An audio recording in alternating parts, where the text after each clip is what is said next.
Mengejutkan, kebohongan besar Denada soal nafkah dibongkar. Resa ternyata putus sekolah dan mobil ditarik leasing. Pihak Denada yang mengaku masih memberikan nafkah kepada Resa Rizky Rosano hingga Januari 2024 dibantah keras oleh tim kuasa hukum Resa.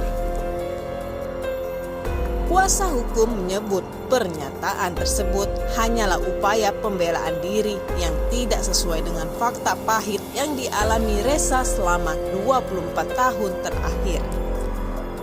Ronald Armada selaku juru bicara tim kuasa hukum memberikan respon menohok terkait bukti transfer yang diklaim pihak lawan dia mempertanyakan keberadaan tanggung jawab Denada di masa lalu. Sekarang, kalau Denada merasa sudah transfer tahun Januari 2024, terus kewajiban kamu yang 23 tahun kemana? Seumpamanya itu ada. Mungkin ya 2-3 kali dia transfer. Itu pun bukan nafkah kok, kata Ronald Armada saat ditemui di kawasan Mampang, Jakarta Selatan pada Sabtu 31 Januari 2026. Menurut Ronald, pengakuan soal nafkah tersebut sangat kontradiktif dengan kenyataan hidup Resa. Dia membeberkan bahwa kliennya harus menelan pil pahit karena gagal menyelesaikan pendidikan dan terlilit masalah ekonomi akibat janji-janji yang tidak ditepati. Dia sekolah saja putus, tidak dibiayai.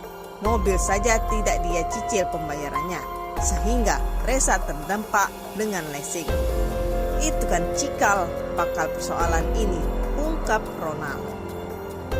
Akibat ditariknya mobil tersebut, Resa yang semula diharapkan bisa bekerja sebagai sopir taksi online atau menyewakan kendaraan untuk menyambung hidup, justru kehilangan mata pencariannya. Hari ini pula yang membantah tudingan pihak Denada bahwa Resa melakukan eksploitasi terhadap ibunya.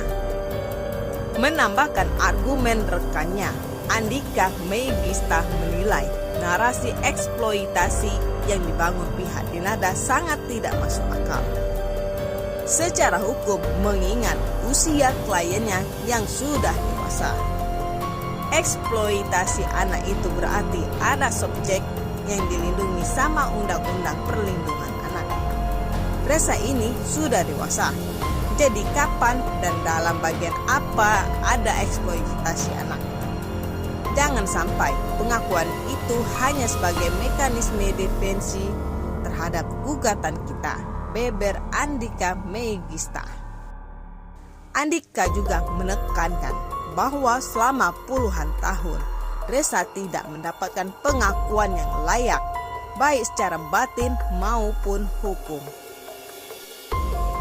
Hal ini dibuktikan dengan akta kelahiran yang tidak mencantumkan nama Denada serta panggilan Mbak yang digunakan Resa untuk menyapa ibu kandungnya sendiri.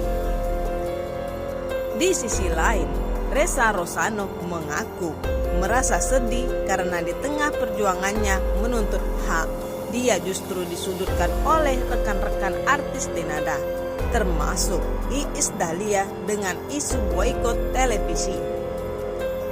Resa menegaskan bahwa dirinya tidak pernah menginginkan karir ibunya hancur. Resa kan enggak meminta seperti ini dan bukan Resa yang minta diboikot, tutur pemuda 24 tahun tersebut.